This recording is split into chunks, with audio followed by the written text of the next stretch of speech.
Buenos días, apreciados hermanos. Bienvenidos al estudio de nuestra lección de escuela sabática. Estamos siempre en el tema de la semana, el ministerio de Pablo en Corinto. Y para hoy, miércoles 1 de julio, pues tenemos el tópico: tengo mucho pueblo en esta ciudad. Fue la orden, vamos a decir así, que Pablo recibió de nuestro Señor Jesucristo, en visión, por supuesto, ¿verdad? Ya lo vamos a ver. Bien, para entrar en materia, ahí donde se encuentra, apreciado hermano, si usted puede inclinar su rostro y acompañarme en una breve oración, pues sería lo ideal. Oremos. Querido Padre, en esta mañana agradecemos nuevamente la oportunidad de abrir tu palabra. Bendícenos, Señor, al compartir estas experiencias de este siervo suyo y que puedan ser de bendición. Quede con nosotros y acompáñanos. Es nuestro ruego y nuestra súplica en los méritos de Cristo Jesús. Amén.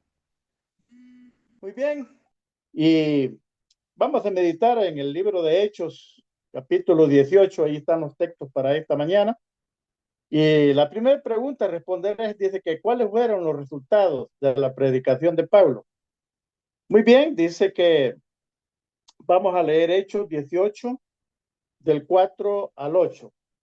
Y dice de la siguiente manera, la versión que yo tengo dice así: y cada sábado, dice, Pablo razonaba en la sinagoga, persuadía a judíos y a griegos.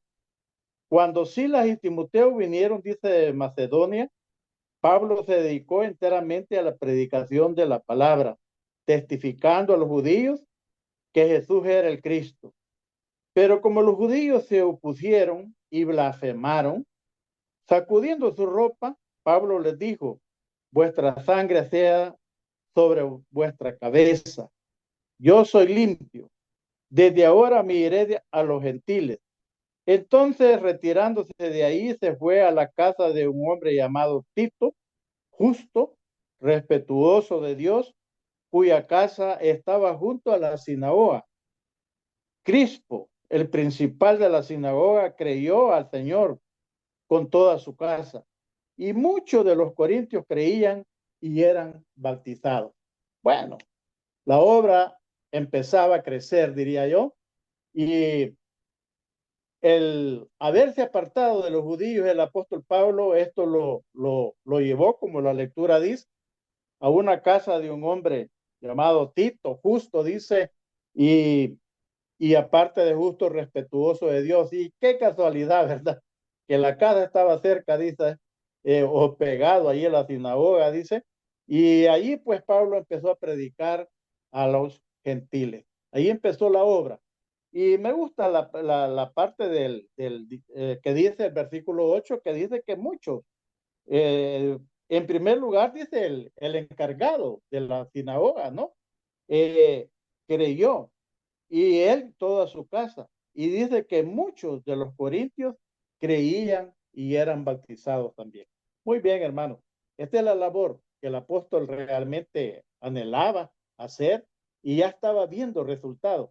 Pero hay otros datos interesantes. A mí me llamó la atención un dato que, por cierto, está en el día de ayer, y que a cualquier predicador, diría yo, cualquier enviado que va a un lugar, puede ser parte de sección, como es la idolatría.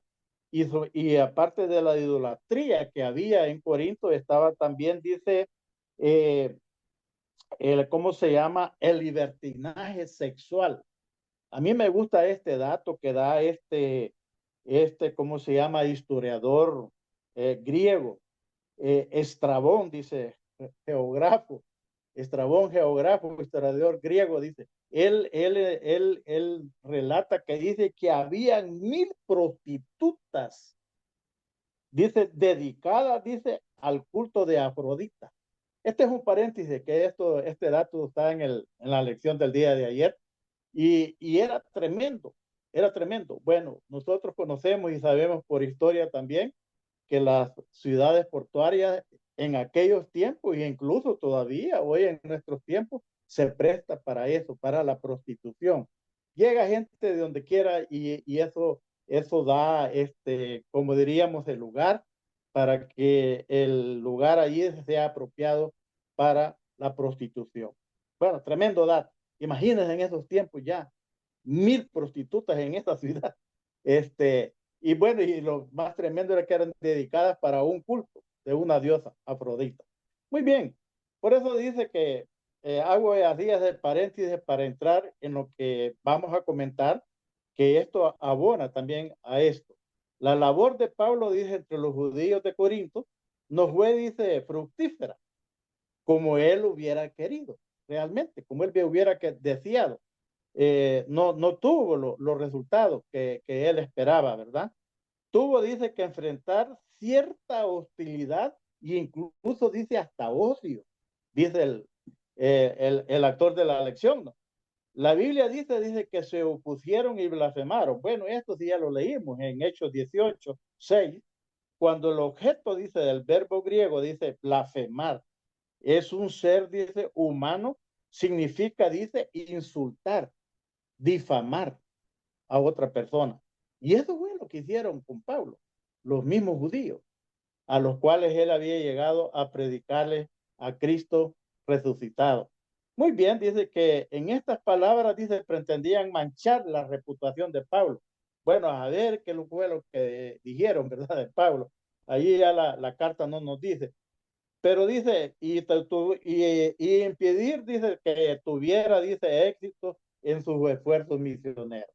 Bueno, pero eso no lo lograron porque vemos los resultados ya en el versículo 8, donde está explicando, dice que muchos de Corinto creyeron y eran bautizados. Por eso dice también, afortunadamente la labor de Pablo, dice en la sinagoga de Corinto, no fue en vano, pues Dios estaba al mando de su misión. Esto es importantísimo, hermano. Esto es importante. Eso, como se nos decía el día de ayer, de sacarse campañas, así que yo no sé para qué tanta campaña, sin planificación, sin la bendición, mucho menos la dirección de Dios. Yo digo que esto no es una, un buen plan misionero. Se debe de buscar estrategias que realmente tengan resultados. Por eso dice que afortunadamente la labor de Pablo, dice en la sinagoga de Corinto, no fue en vano, pues Dios estaba al mando de su misión. Interesante. Él prometió, mi palabra que sale de mi boca, dice, no volverá a mí vacía. Así lo dice Isaías 55:11, y eso fue lo que el apóstol Pablo escuchó del Señor. Algunos judíos, dicen, no esperaban que Crispo, el jefe de la sinagoga, y su familia aceptaran a Jesús como el Mesías y se bautizaran. Fue una sorpresa, me imagino, que para los que conocían a este pudiente hombre. No solo ellos, dice, sino que muchos corintios al oír creyeron y fueron bautizados. Bueno, ahí lo leímos en Hechos 18:8. Probablemente también dice por la influencia de Cristo. Es lo que digo, quizás el hombre era muy conocido, muy respetado en la ciudad, ahí con sus vecinos, y eso ayudó pues a que la obra fuera avanzando. Cuán importante es que una persona, que busquemos ese tipo de personas, pienso yo que puede ser parte también de un plan misionero, buscar personas que son pudientes o que tienen influencias en las comunidades. Ese tipo de personas es bueno de buscarlas y que sean como diríamos, la forma de entrar a esos lugares con ellos para que poder tener un buen resultado para honra y gloria de Dios, por supuesto, ¿verdad? Muy bien, vamos a leer otros dos textos más de Hechos 18:9 y 10 y responder la pregunta que dije también, ¿qué podemos deducir acerca de los sentimientos de Pablo ante los desafíos, dice, que enfrentaba en Corinto? ¿Cómo lo animó Dios a su siervo? Es interesante, leemos 9 y 10 de Hechos 18 y dice, eh, entonces el Señor dijo a Pablo en una visión nocturna, no temas, no temas, sigue hablando, le dice, sigue hablando y no calles. Tremenda orden, que yo estoy contigo y ninguno te podrá dañar, pues tengo mucho pueblo, dice, en esta ciudad. a veces nos decepcionamos, ¿no? O a veces también hacemos lo contrario. Tal vez no nos decepcionamos y no que perseveramos, a veces en lugares que no quieren saber del Evangelio o no quieren el Evangelio. Todo esto, hermanos, si vamos acompañados con la bendición y la protección de Dios a hacer esta labor, vamos a escuchar la voz de Dios. Posiblemente nos diga, no perseveren, vaya, y entonces está bien, pero podría ser que escucháramos la voz de otra manera, ¿no? Miren, ya no perseveren aquí, ya no insistan aquí, esta gente no quiere, ya se le habló, ya se le explicó, ¿qué más podemos hacer? A veces sucede eso como iglesia, nos enfrentamos también a situaciones así. Pero bien, cuando salió, dice, de la sinagoga, Pablo tuvo una experiencia, dice, que lo animó. Cristo mismo se le apareció en la noche en una visión con palabras que recuerdan Isaías 41:10. No temas que yo estoy contigo. De hecho, Pablo admite que estaba en Corinto con debilidades. Estaba preocupado el apóstol quizás un poco decepcionado porque menciona debilidades y mucho temor y temblor, así lo dice Primera de Corintios 2:3. Si lo vamos, usted lee este texto, así dice que el apóstol así se sentía. Muy bien, tuvo que partir de Berea, dice Atenas, debido a la firme oposición enfrentada. Parece que pensó que tendría, dice, que abandonar Corinto, así como había abandonado estas ciudades anteriores. Era lo que posiblemente le llegó al pensamiento del apóstol. Por eso hubo necesidad que Cristo se le apareciera en la noche, dice, en una visión nocturna. Por eso dice que, por la misma razón, dice, pero no sería así. Esta vez Jesús les dijo, tengo mucho pueblo en esta ciudad. Hechos 18:10. Y Pablo fue, dice, instrumento para comunicarles las buenas noticias de la salvación. Este fue el resultado. Y por eso, como ya leímos, aprendimos el día lunes, por eso se llevó un tiempo el apóstol, de año y medio. Pero ese año y medio pienso yo que fue una bendición para esa ciudad. Dejaron iglesia fuerte, con buen liderazgo, pienso yo, aunque los problemas continuaron y posiblemente continúan, como hoy en día en cualquier iglesia, pero el evangelio fue predicado y tuvo los frutos que realmente el apóstol deseaba. Y sobre todo lo que el Señor deseaba, que la gente que él tenía allí conociera y viniera a los pies del Señor y entregara su vida al Señor. Termino con lo que dice la pregunta de reflexión. Isaías 41:10.